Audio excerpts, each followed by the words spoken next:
This is a Headgum podcast.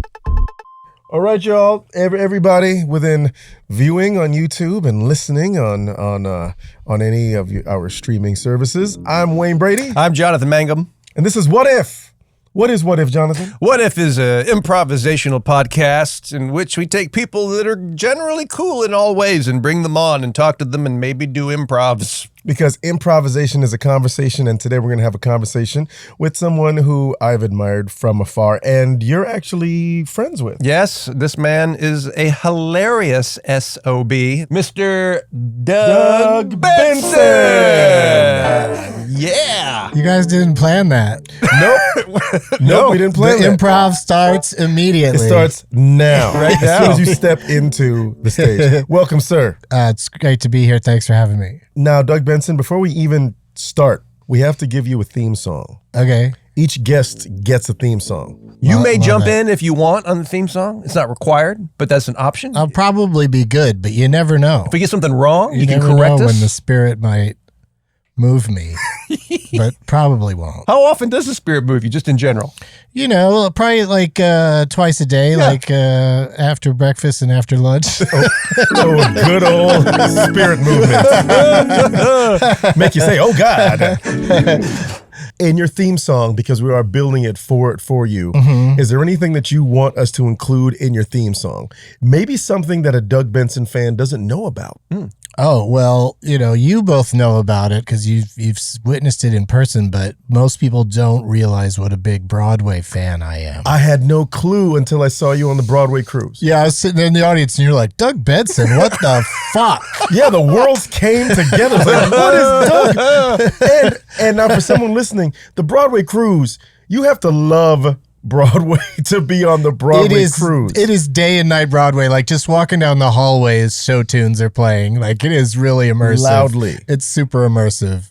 And I love it. But people don't realize that about me because I'm just a, stoner comedian.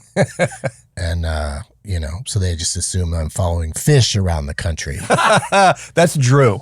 Drew Carey's doing that. What's your favorite musical theater piece? Your favorite show? Oh my God, that's so tough to just pull out one. But lately I've just really been into cabaret. Oh. I've always liked it, and then this most recent version of it I've seen a couple of times. I really like it. Which cast did you see? I was just in New York a couple of weeks ago, so I saw Orville Peck and Eva. Well, it's supposed to be Eva Noblezada, but she was out. Oh, so you saw her cover. Yeah.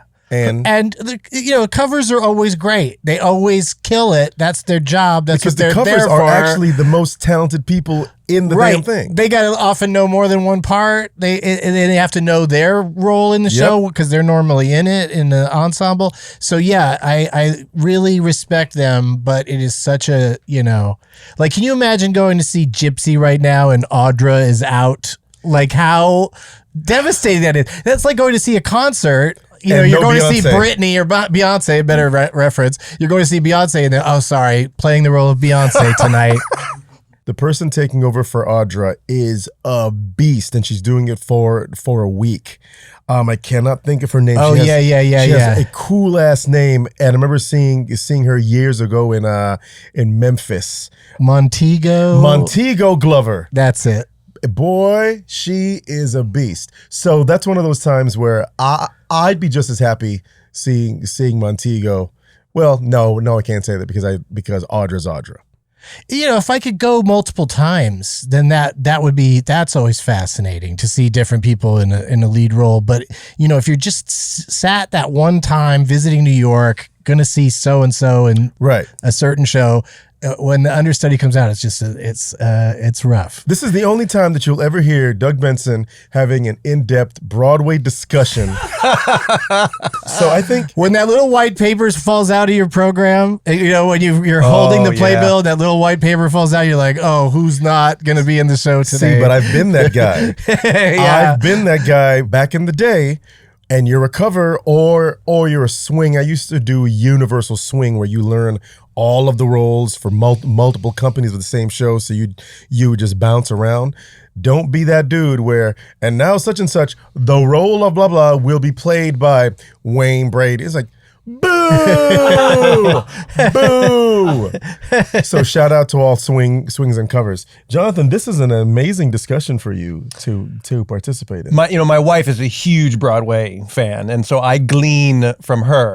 And a performer. She used to tour. Yeah, she did. And I do love Broadway. I just haven't seen much of it. Everything I've seen I've loved, but I don't have the encyclopedic knowledge to call out subs names. That's pretty amazing. I don't have any of that. So Doug's theme song maybe should be the song about Doug Benson, the Broadway lover. Let's do it. What's your favorite kind of music, Branson? I mean, why am I looking at Doug Anything, and ask you, Doug, what's your favorite kind of music? And then Branson will play it. Well, musical theater, but that covers a lot of things. But, maybe kind of like a Fosse kind of vibe. Oh, a Fosse. Okay. All right. Fosse. Yeah. And Doug Benson all in one sentence. So, ding, ding. So kind of like that. Yeah. Yes, that type of Fosse. It's getting What if smoky in here. Doug Benson was our guest. We have to say that before every song. Knock, knock, jokes aren't his thing.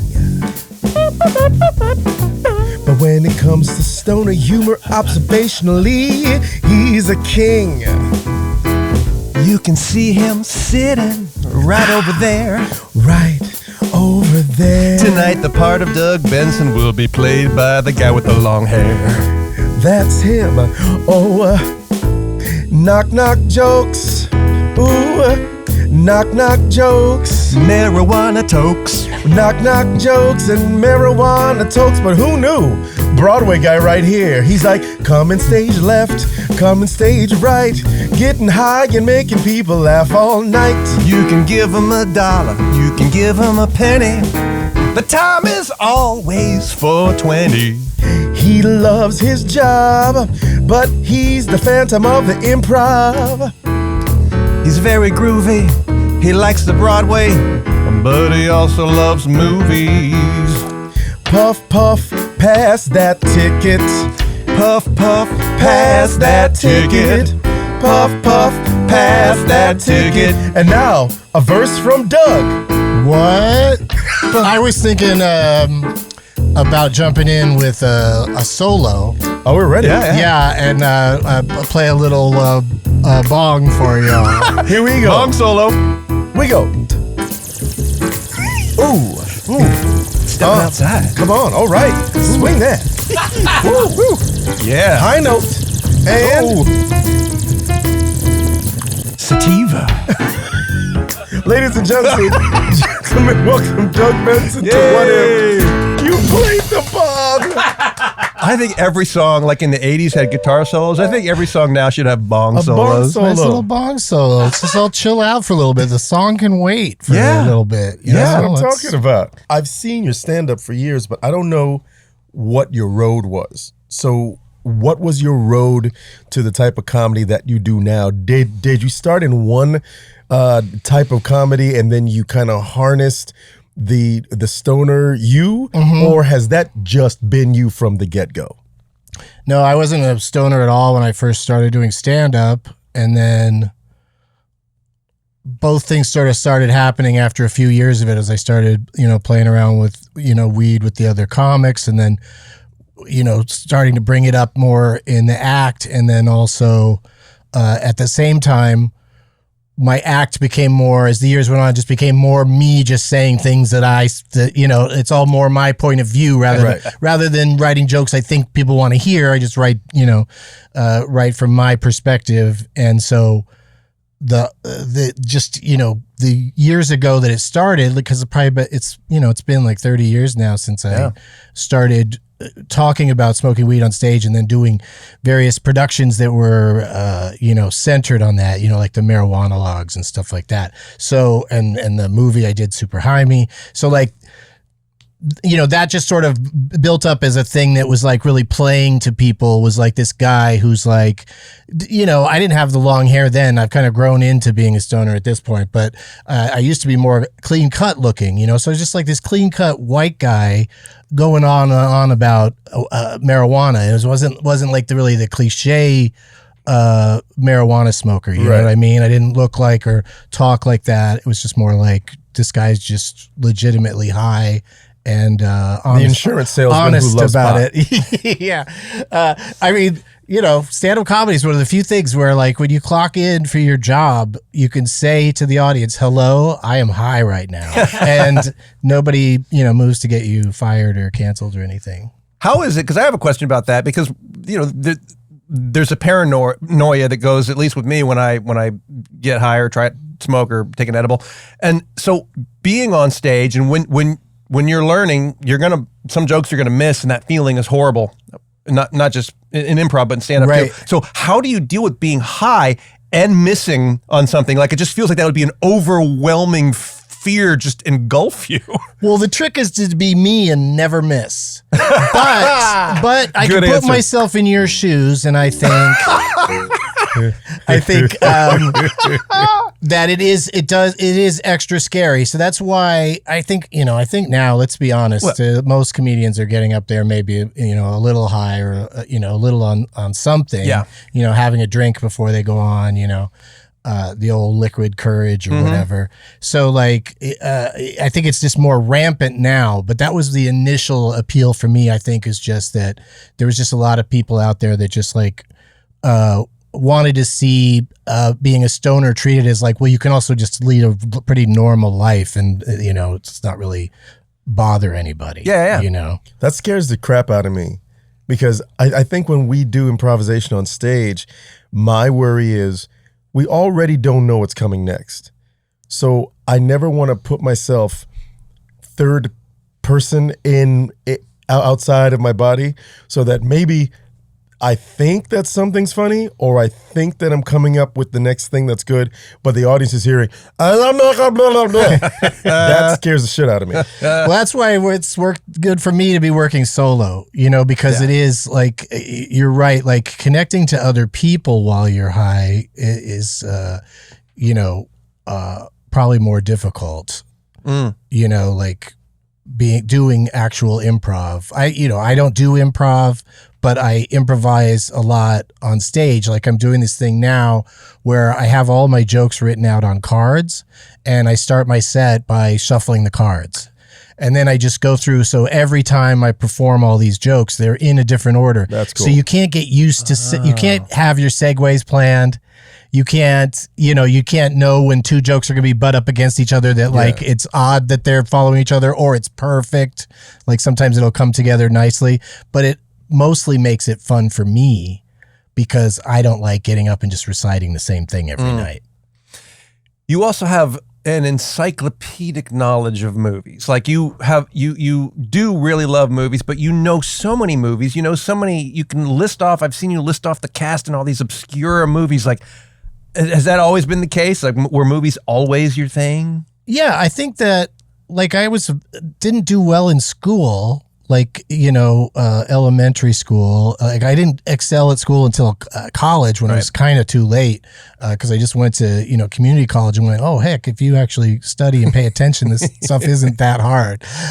So like I didn't really apply myself in school because all I was doing was going home and watching television and going to movies. Like that's all I cared about was TV and movies and just all day, every day. And like, and that's why, and game shows have always been a huge thing for me. Like I was the kid that's, you know, especially in the summer, just watched game shows all day, every day, you know, didn't go out and play.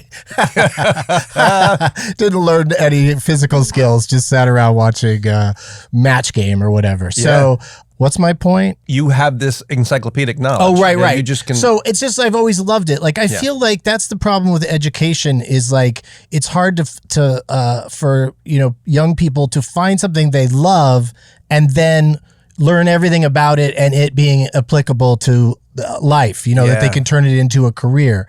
Like it's more like the other way around. Like you're just given all this boring stuff in all of your classes. And if none of that appeals to you, then you might not find your thing or whatever. Well, that's why I think listening to how you say that you loved movies and TVs and you were so immersed in it and then later the game shows, I truly believe that if you encourage a child's special interest, you're going to get some gold out of that, and yours was comedy. And the fact that you probably did learn some life lessons in those TV shows and in storytelling, learning various things. So when adults are like, no, you shouldn't watch too much TV and don't let them play video games, like, no. There's something to be learned there. Yeah, it might, you never know when you're going to end up like on Jeopardy or something, and all that useless information is quite the opposite. It ends up being extremely useful. I used to stay up and watch, Carson and Letterman when Letterman was on really late. And, I was there from week 1 of SNL. Like, I loved comedy and comedians, and it never crossed my mind until a few days before the first time I went up at potluck night at the Comedy Store, because my friends all said, well, you should be a comedian. Like, I didn't want to be a comedian. I just knew everything about comedians and comedy, and didn't think that I could do that. I didn't think I could do it at that level. You know what I mean? But in fact, I could just be a lot because of what they've all taught me, that I've absorbed, because it's hard to explain how comedy works. But if you watch a lot of it, then you can kind of, do your version of it. What did you think you would be doing? Like, before you started doing it, like, what did you see what were you doing, or what did you think you were going to end up doing? I was going to work in entertainment or life of crime were the only options. What kind of crime would you have picked? Well, that's the thing. It'd be extremely sneaky crime that I'd probably eventually get caught for. But I've always been like somebody that's always like trying to figure out the angles of things. Hello. Welcome to the Interpol office. Yes. We have a criminal that is eluded our best efforts. That's why we've called you in. You want me to find and capture Douglas Benson? Is that what you're asking? Yes, he has managed to pull off several very, very sneaky crimes here in Europe. It's so sneaky, in fact, that we really don't know exactly what the crimes were. I have a recording of him saying exactly the crime he plans to commit. I'm going to hit play on this small cassette player. Let's listen. Click. I'm going to watch a movie and then sneak down the hall and watch another movie. That is what exactly. Yes. We cannot have him. Entertainment for one person should be once. Yes. Not twice. Exactly. The punishment in Europe is death, of course. I want you to track him down. Now, from what I understand, his weapons of choice, he has a cloud of smoke that follows him. Yes. And and deters his pursuers. Did you say deterred? And he has a weapon called deterred. Yes. If you stand behind him too close, he will be deterred. Go find him. Okay. I'll bring my partner with me. Oh, hello, partner. Hello. Oh, you're a different character. I was hoping for that. Good. Look, he's elusive. He's hard to find. We'll track him down. Follow me. This is Broadway in Manhattan. This is where we expect to find him, seeing show after show. Wait, is that him over by La Cage aux Faux? Go stand behind him and see what happens. All right. Excuse me. Are you Doug Benson? Yeah, but I've got a question for you. What year is it? We exist in a Manhattan that is beyond time and space, where various shows overlap. That's very exciting because I've never had the chance to see Le Cage aux Faux because I've never been here when it's playing, but apparently now is the time. I do believe we are here for the revival. Who's in the revival? Of course, we know Kelsey Grammer once famously played the role, which I think that's where we are right now. Kelsey Grammer is in this particular production. Oh, okay. Gotcha, Doug. What? Did you find him? Yes, I stood behind him at La Cage aux Faux. No, you've been deterred. Oh, he fooled you into thinking that you had captured him. He built a replica of himself out of deterred. Yes. We'll never catch him. He's a brilliant comedian. He is. Son of a bitch. And that's what would have happened if you'd done a life of crime. Remember that time he fell off that stage? No. Oh my God, you have to watch it. It's the most hilarious. He fell off a stage because he was somewhere. just being all Kelsey Grammer like giving an introduction to something, but he's being very, I'm an actor, like waving his arms around. And one of the first things walks says, right off. Kelsey Grammer falls off stage. Yeah. And that's one of those ones you can watch over and over again. We're looking at it now. Oh my gosh.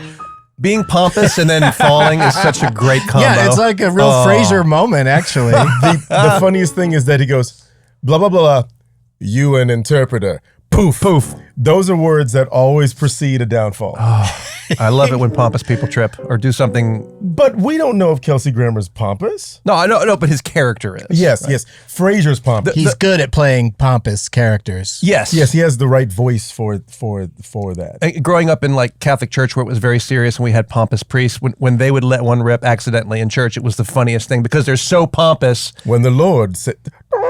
Yeah, and you couldn't laugh. Oh no. Oh jeez. Oh gosh. What is that? Is a Pope poop? Yeah, but why was there a poop in the woods? Why was there a bucket under the priest during the service? That was very strange. Because he knew. Oh, he knew. He knew that something was going to happen. Oh wow, that's a prepared priest. Come unto me, saith the Lord. Come, pulleth my finger. Oh, that's the book of Exodus right there. Oh man, nice, very Beatitudes. Nice. So obviously you didn't turn to crime. So when you did that first gig, was it an open mic? It was potluck night at the Comedy Store on Sunset Boulevard. So potluck really I went right to the top. Like, why fuck around? Let's just do this. So you've never done a gig before, and then you decided to do potluck? Never tried stand-up. They only give you 3 minutes, so you don't have to prepare or memorize a lot. And I did like some prop humor. I had prop humor in my first 3 minutes. And what was your prop? It was so dumb. I brought up this big duffel bag on stage, and then it was kind of like I'd alternate between, because these things were very popular in 80s in late night comedy. There were a lot of prop acts and a lot of like a Stephen Wright. There was like kind of non sequitur jokes. So that was sort of my act, was like non sequitur lines mixed in with non sequitur props. And one of the things I did on the very first time was I had found somewhere this cute stuffed penguin that has like a egg in it that looks like, remember the legs pantyhose used to come in like that, like egg looking thing. So it had an egg like that was shoved up in it. So as a boy penguin, because they hold the egg after the egg pops out of the lady. And I just held, and so inside this egg was a little stuffed penguin that was super cute. So the whole joke was I took this penguin out, showed it to everybody, squeezed it so the egg dropped out, caught the egg, so that gets kind of a laugh, opened it up, showed it up, everyone goes, oh, put the egg back in and put the thing away. That was it. There's did not make any other commentary on it. And, people laughed. I love it. And then the 80s. Yeah. And then the other thing I did was, at the time I was really into, on my outgoing phone messages, making big productions that were like movie trailer parodies. So I just took one that I'd recently made at home and just turned it into a bit for the stage, where like I was supposed to be, instead of Rambo, it was Bambo. And it was, just all these jokes about basically taking the movie Bambi if Rambo was in it, so turning everything so it's really violent. And, and I had a stupid, like toy machine gun I took out at one point, which I don't know if anybody could get away with that today. I don't know. Oh, no. Don't know. That's a way different act. I don't know if you want to bring out any kind of pretend weapon or real one these days. But so I did my 3 minutes and got those laughs, and then spent the next maybe 3 or 4 years only doing stand-up, like, here and there where I could, and not getting those laughs I got that first time, but still hooked enough, Yeah. And, just kept, getting up where I can. There was a few like clubs around town that were like easier to get on stage when you were new. Used to be a thing out in the valley called the LA Cabaret. And on Lancashire? Was it on Lancashire? No, it was on Ventura. Ventura near White Oak. Oh, that was one of the first places that I went to when we moved to LA. I got up there. Yeah, it was a big space, and they put on lots of comedians every night, but it was rarely an audience. Like it was always on its last legs. No, it was pay to play because they had classes too. Yeah, they did classes. So if you could join a class, and then they would say you can play, but you got to get 20 people to come and see you. Yeah, me and Judd Apatow were there all the time. That's Wow. that's where I met him, became friends with him, and. What happened to that guy? He's mostly having people mispronounce his last name. Here's how you remember. Okay. It's Apatow and Lithgow. Oh. Because people flip both of those. Let's say John Lithgow. John Lithgow. Yeah, it's John Lithgow. Yeah, John Lithgow and Judd Apatow. Yeah. Well, that's a name that you need to remember if you want to work with him. Oh, I've given up on work long ago. That's what he says on day one on the set. What's my name? Say it right. Gladly. It's Judd Apatow. Judd Apatow. Gladly. All right, you're in. You're in. This is 50. Yes. I win. What were you studying? And you said you went to community college? Yeah. What were you studying? So it was just across the board, just everything that I was interested in and wanted to do. I just did it in community college for a couple of years, which was journalism, acting, and telecommunications. I took classes in all of those things and aced them all. So what's a telecommunications class? Where you sit and learn how to, set the cameras right for TV taping. We had all the equipment. I was never great at that part. I just sort of squeaked by. And it was where I really learned that the technical aspects of, entertainment weren't necessarily for me. But in journalism, I, fairly quickly became the entertainment editor of the school paper. And so I was already writing movie reviews and getting I'd get an occasional interview with an actual celebrity and stuff while I was still just in, junior college in San Diego. Who was your first celebrity? San Diego. Oh man, I don't know who the first one was, I don't think. Ruth Buzzy. One of my first interview opportunities is when I went to an event when the movie Ice Castles came out. And so I got Robbie Benson. So I got to ask him a question. And at this event, and I thought that was fun. I even pointed out my name's also Benson. Of course, he just smiled and was like, great. Good for you. But then several years later, when I was in LA starting my show business career, I got hired to be his stand-in on a TV sitcom called Tough Cookies. And I'll never forget that I was working on Tough Cookies the day the Challenger exploded. No. no. Tough Cookies. No. And too soon. Everybody was crowded around a TV, in a room on the set because it was such a big deal that that it was happening. And then when it exploded, Robbie Benson was very soft spoken, but he was the lead. He's sort of the main person there in the room, sort of the leading figure because he's the star of the show, and we all just watched the Challenger explode. And I'll never forget him just going, "This is about me." Oh no! Yeah. Oh. And then he's the Beast of Beauty and the Beast. Right. Hard to imagine. Who knew that voice came out of Robbie Benson? Because I remember Robbie Benson in Ice Castles, and what's the other one? That kind of made him the teen heartthrob. Oh, the Ode to Billy Joe. Ode to Billy Joe. That's what blew him up. But I'm still tripping on the fact that you were his stand-in for that sitcom, and the fact that someone thought that Robbie Benson should be the lead of a sitcom. No, it was a terrible show. Well, Tough Cookies had some great people in it though. The late great Elizabeth Pena was in it, and I got to sit around a lot with who ended up being very nice, Adam Arkin, who is also a great, director of stuff now. But I was just, excited to meet him because, he's Alan Arkin's kid. Doug, this scene is with you and Alan Arkin. You're going to have to, I know you're Hi, just a stand-in. Alan, nice to meet you. This is Alan. Hey, I'm Doug. You're going to have to actually do the lines because the actor, other Benson, is so bummed out about the explosion that just happened in the space. Oh, so if you okay. can do this scene, this is the emotional scene where you tell that secret that you've been keeping. to the Alan Arkin character. I forgot your character's name because I'm just Raymond. That's my name. That's right. I'm a first AD, so I don't really. This is my Alan Arkin impersonation. No one's gonna know if I'm right or wrong. Okay, all right, and action. We're both detectives at a police station. That's right. Yeah, you don't have to read that part. That's in the script is what you do. Read the Who lines. hired this guy? I still can't believe that they remind everybody that they're detectives so many episodes in. You'd think that we wouldn't need to do they'd that. figure that out by Yeah. now, but Hey, Detective Smith here at the detective shop. known as I'm a the cut. precinct. It's not a shop. You don't buy things, and it's not a detective shop. Look, but I'm serving justice.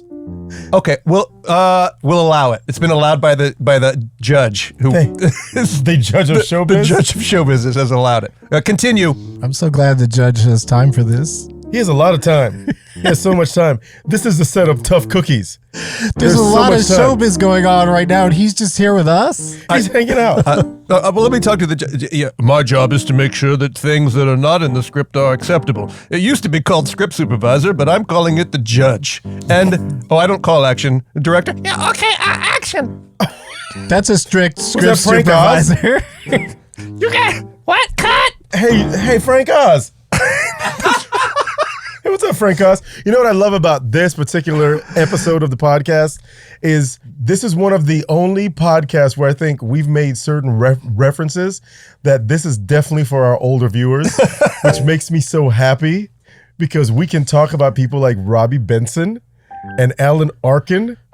I mean, you got to talk about him. I love that because a lot of our guests, they're like in their 30s and like, so we make certain references and they're like, who? So we can actually talk about the people that we know and we grew up with. We had a guest earlier today on another recording who, someone he was working with made an Austin Powers reference, and they had to explain who that was to a 20-year-old because they had no idea. How crazy is that? It's weird the things that don't, like in our minds, Austin Power movies like are on cable TV all the time. They seem like they're still around, but Yeah. maybe they just aren't as Yeah. much anymore. So they're not, because that is a weird thing. Like some movies and franchises just get loaded into the this is going to be on TV all the time forever mode, and Godfather. others just disappear somehow. Yeah. Even kids now would know about the Godfather movie because it stays in the zeitgeist. Yeah. Yeah. There's, and it's really weird when like, cause that makes sense. Cause who's really, if you're saying anything about Austin Powers, it's quoting one of those terrible, like overly quoted lines. Yes. You know, or doing Yeah, baby. or doing, or the, anytime somebody doesn't have a sense of humor, talks about $1 million, they have to, do the Dr. Evil thing. Yeah. That's the person, you know who does that? Is the relative or the person dating a relative when you show up at a family event like a dinner or a wedding and they know that you're in comedy. Yeah. Oh, hey, Gwen, this is my brother-in-law, Tim. Hi, I'm Tim. Can I borrow a little bit of money? I need to maybe I don't know, $1 million. No. I have an empty life. That person. That's the person that does that. If music was like as a scary character. Yeah. Well, it was Like, scary. look that he out for said- that guy. Oh, He's boy. going to say the worst. There's a Amy Poehler, Tina Fey movie called Sisters that my girlfriend had never seen, and I enjoy it, so we watched it the other night. And Bobby Moynihan, the hilarious Bobby Moynihan from SNL, he plays a character who he's the guy that is never says anything funny, but is constantly trying to be funny. Yep. And he nails it for an entire movie. And it's just like, oh my God. Because I could just picture a lot of people watching the movie going, I fucking hate this guy. Because he commits so well to it that he never breaks and never is accidentally funny. Yep. It's so brutal. He's brilliant, and Bobby is a friend of the pod. Yeah, he's been on the pod. And I love Sisters. It's a good movie. Because you have such a love of films that I guess you're classified as what's a word? Filmophile. Cinephile. A Yeah. filmophile? I'm sorry. Which community college did you go to? Valencia Community College in Orlando, As Florida. did I. Yes, we did. We went to Valencia Community College, but Jonathan went to community college longer than I did. I went for maybe a couple weeks. Oh, Yeah. damn. Yeah. Maybe. I went for 2.5 years. Oh, shit. Yeah. And it was that last half year that I was sort of just sitting around, going, well, I'm not going to transfer to like a real college. Like, this is it, you know? But I was already doing so many of the things that I wanted to be doing just in, you know, little old San Diego. Like I got a job at the local paper and stuff, and started to do even bigger interviews. Like one time I got to do a solo interview in a room this big with me and Lily Tomlin. What? Lily Tomlin? Just sitting there shooting the breeze with Lily Tomlin. It was so weird. And I was like 22 years old. So there is a world where Doug Benson didn't get on stage at the Laugh Factory, and you would have just been an entertainment reporter, like a genuine entertainment guy. I could have gone that way, yeah. I could have become a movie critic or an entertainment reporter. Or I just wanted to have something. I just wanted to be around movies and TV. That was my whole thing. And I just kind of sneakily, I kind of snuck in with the stand-up comedy thing.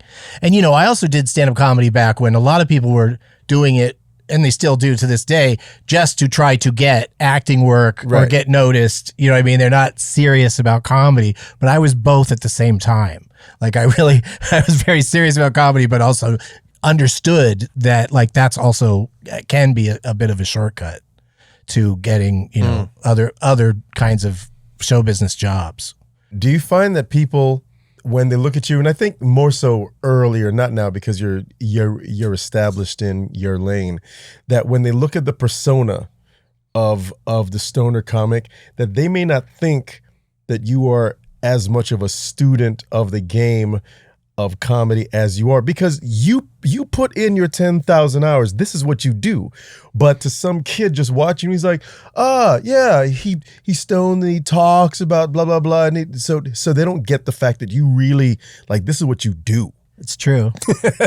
It's what I do. I've somehow that's why I, you know, jokingly say life of crime. You know how like you'll see a movie where like they plan a heist, you know, and it's like years and years and years of planning go into it, and then they finally do it and they either pull it off or they don't.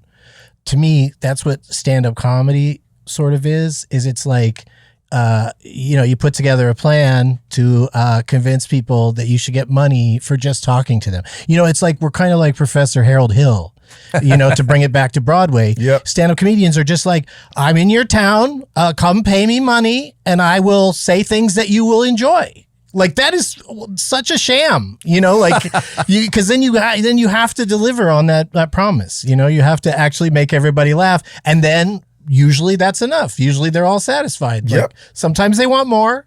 Sometimes they're angry if you're not at the stage door after the performance. But you know what I mean? They paid the money, and they hopefully liked what you do, but it is still trickery. That's how we feel about improvisation. At least you write your jokes down. We have to put work into. You just show up. Into like, hey, we're here, and here's a show. Yeah. But that's what I like about the way I've been doing my stand-up with all the jokes written on cards, is that I too can also just show up. I just have to remember to bring the cards.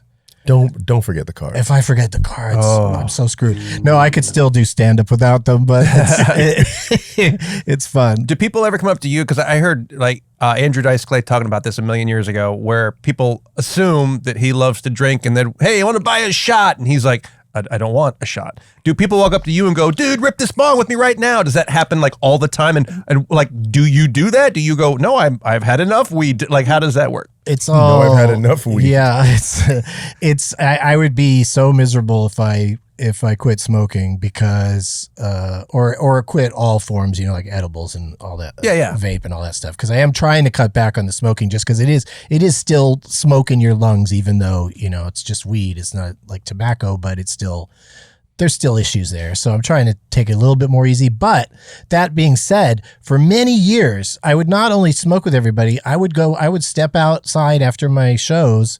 And, you know, if it was a place that we could get away with it, because some places are a little, you know, there's cops driving by every few minutes or whatever. But like in Denver or something, like just in the alley outside of Comedy Works, I'd have 50, 70 people all standing around smoking together, and everybody trying to pass what they're smoking to me. And I would smoke it. Wow. You know, it wasn't until COVID that I suddenly went, I get, common cold or flu. I get that 2-3 times a year. And it's probably just because I'm just putting these, wet things that have been in other people's mouth in my mouth every day. Yeah, it's so disgusting now to me. But it took like COVID to sort of wake me up to the idea that, maybe I, shouldn't be doing that. Even just shaking hands with everybody after a show, at least make sure you wash immediately, or Purell. Yeah, exactly. And wash. Yeah, do it all. But you can take precautions in that way, but smoking with people is a little bit more like you're gonna catch something, and I have in the past probably, and so I don't do that anymore. Like I tell people, I don't mind being near each other while we're smoking, or if you want to give me something, I'll take it. So, right. And a lot of people just give me stuff without that discussion. Even they're just like kind of figured it out now that like he'd just appreciate being given some. But like you look at a guy like Dave Attell who had that show Insomniac, where the premise of the show was just that he gets drunk all the time with fans, and and he's just a big drunk, and then he quit drinking, and so but he's still a touring stand-up comedian, so he's created a little hell for himself. Yeah, right. Because people are offended. They're offended when they're like, I want to buy you a drink. You're like, no. And they're like, what? Yeah, even if that's not your shtick, they want to buy you a drink all the time. People get so offended when you don't want to drink with them. That's what I worried about with pot smoking, is if I started saying no to people, like, is that offensive? But also, I'm good is stoner language for I'm high enough right now, so you don't try to force me to get higher. Right. But it's polite. If somebody says, hey, you want to try it? No, I'm good. Whereas no, I'm good a lot of times in other situations probably seems like sarcasm or you're being a dick. Yeah. It's not nice to say, there's nothing you can do to please me at this moment. Like that might not come across. Fuck off, hippie. Fuck off, hippie. No, I'm good. Just even thinking about you sharing, that's so nasty, sharing with all these different people, but that you were so trusting back in the day, because they could have given you, it could have been so laced. So many people have come to me with that, or who bring that up. They're like, how could you trust them to not give you something weird? But here I am at the other end of it, and it worked out fine. I never got thank God, I never got harmed by any of it. But also, like, that was the scene. That was the people that came to see my shows. Nobody was in that kind of like, I'm gonna fuck with him and give him some. It was all just because they loved you enough. It was all love. Well, they loved you enough. Yeah, and also in the world of weed smoking, like there's a lot about, there's kind of that similar aggression to drinking where people want to be the best of it. They want to so I would always get, I could smoke you under the table, or I could smoke more than you, better than you, all that kind of stuff all the time. And, and so that was a little frustrating to have that, because I didn't like that kind of more like angry kind of, I just want to chill out and relax, not be like, smoke it. Come on, bro. Fucking do it. Take it. Like it gets a little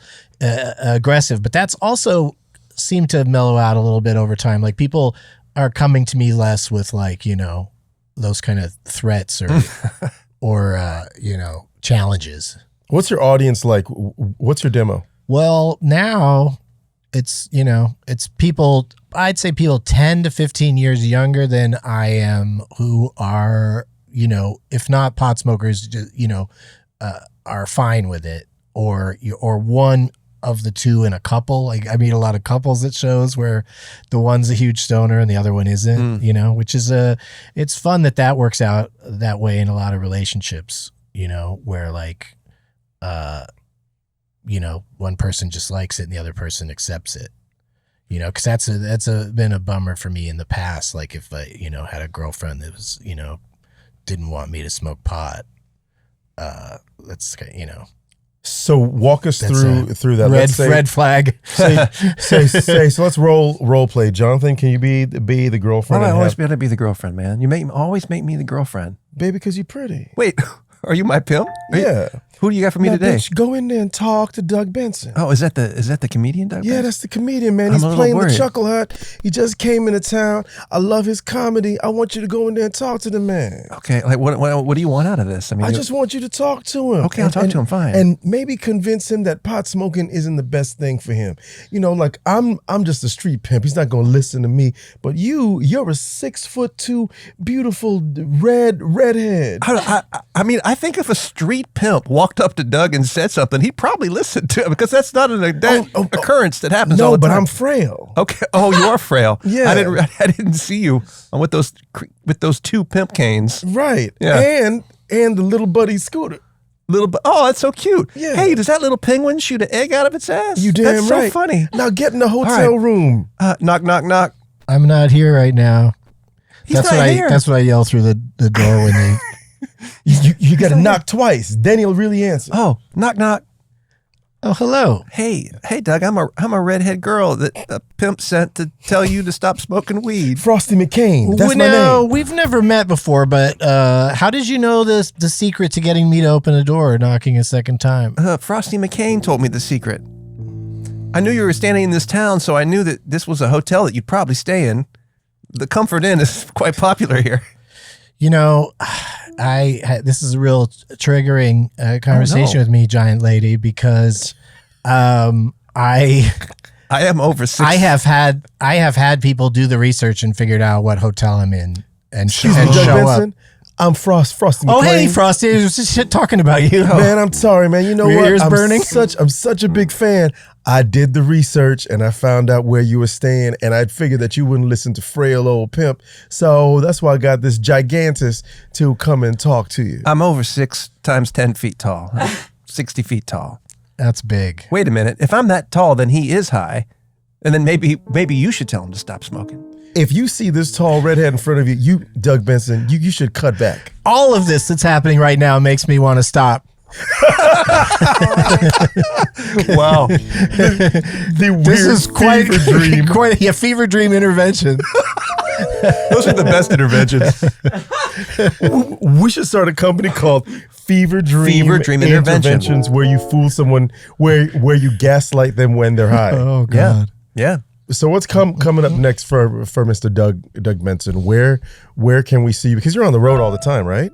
Still? I still go out. I'm doing it a little less frequently because, as you know, gentlemen travelers, travel is so stupid these days. It's like It's rough. the delays and stuff are like, you really gotta you gotta plan, like when you're going to do gigs and stuff, like you have to plan for delays, like you have to like fly in the day before or whatever.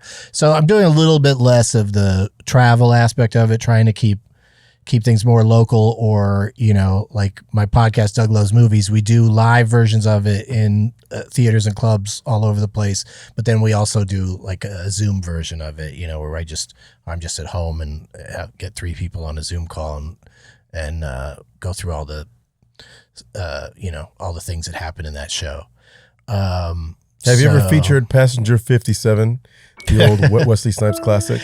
Well, it's I can't ever look at like a roulette table and not hear the words "always bet on black." Yeah. Like that is just like, and it never made sense. It makes sense like "always bet on me." His character was being braggy, Right. but it's such a dumb phrase that people, because I've seen tourists walk up and go, "Gotta bet on black," because that's what they say. That's what Wesley said. Always bet on black. It's like, well, half the time, and even maybe a little less because of the greens. But he said always. Black is always for him. And Wesley Snipes is who I'm going to take gambling and financial advice from. Yes. Wayne was Wesley's stand-in on that movie, which shot in Orlando, Florida, and I'm an extra in that movie. There's one scene where I cross the lens, so that's. Didn't it feel like that guy that played the villain was going to be like a movie villain we'd see a lot, and then you never saw him again? Julian Sands, I believe, right? Blonde dude? I think his name was Payne. Something Payne. Oh, yes, not Julian Sands. Oh no, But Julian similar Sands is the similar other, vibe. Yeah. right? Like that same, Like evil Viking vibe. Bruce Payne. Bruce Yes. Payne. Bruce Payne. That's He why we had a- don't know his name. He just He had disappeared. a couple things, and like I even think that he was in one Time movie with he had a long ponytail, some sci-fi thing. Sure. And then he just kind of, you know, did the dance. What I love about your live show is his fans will bring movies. So everyone brings this is the Benson movie interruption. Oh, that's the different one. It's different from Doug Loves Movies. Benson movie interruption is just a live show that's like Mystery Science Theater, but we don't know what movie we're going to watch. That's dope. People all bring their movies. I'm doing it tonight, in fact, here in LA. And people bring movies, audience members, and everybody tells me, you know, what their movie is. And then me and the guests that are going to talk during the movie, we you know, all pick a favorite, and then the audience votes. So that it's called the Benson Movie Interruption Your Choice Edition, because the audience decides what we're going to watch, and it's always usually fun, always interesting.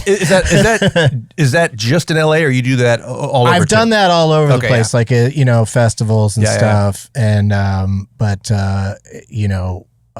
LA's been like a monthly home for it for a couple of years now. So the movie Interruption, and then you've got your other podcast, which is Doug Loves Movies. And there's another one. Well, there's one called, I have a podcast called Wide World of Doug's. It's just like an interview show where we talk to people about their names and how they influence their lives, you know, nominative determinism. Yes, is life determined by your name? That's because everybody's name, you know, it just has various things behind it that they, especially when they start talking to us about it, they start to realize, oh yeah, it's interesting that, you know, things worked out the way they did, you know, because names they're important and not absolutely important at the same time, and you can change them. How'd your name? You could pick any name you want for yourself and go and legally change it, but few people do. What would you change your name to, Wayne? If you had to? That's a great question. I don't think I would change mine. Like it's I kind of feel like perfect. mine is a good stage name, even though and I'm a junior, so I had nothing to do with it really. So like it was already. Maybe add a name. Maybe add to it. Maybe John Wayne Brady. Sound like a serial killer. Yeah. John Wayne. That was almost my name. What? Because my father, Wayne Sr., was named after John Wayne. My grandmother back in St. Thomas, she was a maid and were a housekeeper in some of the hotels, and they were doing an old movie with John Wayne and I can see his face. He has a famous son. Who were the Fabulous Baker Boys? Oh, Bridges. Jeff Bridges. So his dad, Lloyd Bridges, and I believe John Wayne did a movie together. The Fishmen, the Mermen, the Sea, some kind of war movie. They were staying in the hotel, and my grandmother was in love with John Wayne, so she decided to name her son John Wayne. So I would have been John Wayne Brady, but she dropped the Wayne. So the fact that you say that, if my name would have been John Wayne Brady, then I would have either become a killer or a circus clown. You kind of became a circus clown. I am a circus clown. I'm a huge ass circus clown. What about you? 3-Pac Shakurasau. Wow. Yeah. 3-Pac Shakurasau. Yeah. Huh. You know what? I just made that up. No.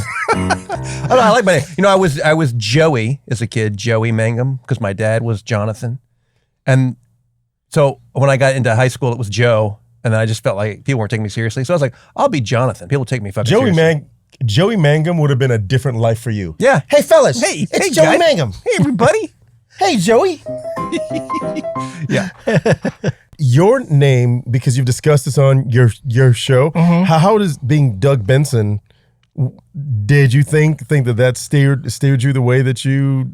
Well, yeah, because the name Doug already like does not... It gives the impression not necessarily that something funny is about to happen, but like not anything like, you know, special or charismatic, you know, like in sitcoms and movies now, I track it because my name's Doug. Like every time there's a character named Doug that's going to show up, people are like, oh, here comes Doug. Like it's really become a name because like Douglas sounds distinguished. And, the fact that people don't generally call me Douglas, that they jump right to Doug, it shows an immediate, maybe not lack of respect, but also maybe like they feel comfortable with me to jump to the more nicknamey version of Douglas, which is just Doug. The word is mostly. And yeah, they do that, and that's always always a little off-putting because that's always somebody I just met is like calling me Dougie. I'm like, okay, I don't really go that one. Most of your name is Ugg. Yeah, like there's a tiny. There's so many things like that. It's so close to both dog and drug, two things that I love very much, but not a drug dog. No, we don't like a drug dog. No, but that's my the only kind of dog I don't like meeting is a drug dog. But even in the case of a drug dog, I have to admit they're still pretty cute. They're super cute. You know what I mean? Even when they're getting me in trouble, they're just doing their job. But and then Benson is there's a wild array of like there's just lots of different people named Benson that have some notoriety, like the aforementioned Robbie Benson, and the singer of the song on Broadway. George Benson and the fictional character played by Robert Guillaume that I have to hear about all the time to this day, and I never know what to say. I never know how to respond. They're just like, "Hey, Benson, like that TV show," and like, "Yes, like that TV show, like that guy who was a butler on Soap." He was the servant on Soap, and then he was an assistant on Benson, and then he became the Phantom of the Opera. Doesn't he end up president or governor or something? He was governor. Then making a presidential bid. Yeah. You might not know this, but Benson actually, each of the letters actually stands for a little something, and we'll show you in a little poem here to wrap things up. Thank you. The B is for badass, which your comedy shows. The E is for the enclave, where you keep all your hoes. The N is for noise, the way your comedy makes me laugh. The S is for sauced, high like a giraffe. The O is for open, as your mind always is. And the N is for nice job of remaining relevant in this biz. One of the N's was noise and the other one was nice. Because noise is a completely different word. It is. Noise is not nice. Man, thank you so much for hanging out with us. Thank you. Thanks for the water and this beautiful Headgum glass. Oh yeah, you can't keep that. I can't keep it. No, you can't keep it. All right, well, you'll see whether or not I keep it. That's noise. Man, ladies and gentlemen, please give it up for Doug Benson, y'all. Yay! That was a Headgum podcast.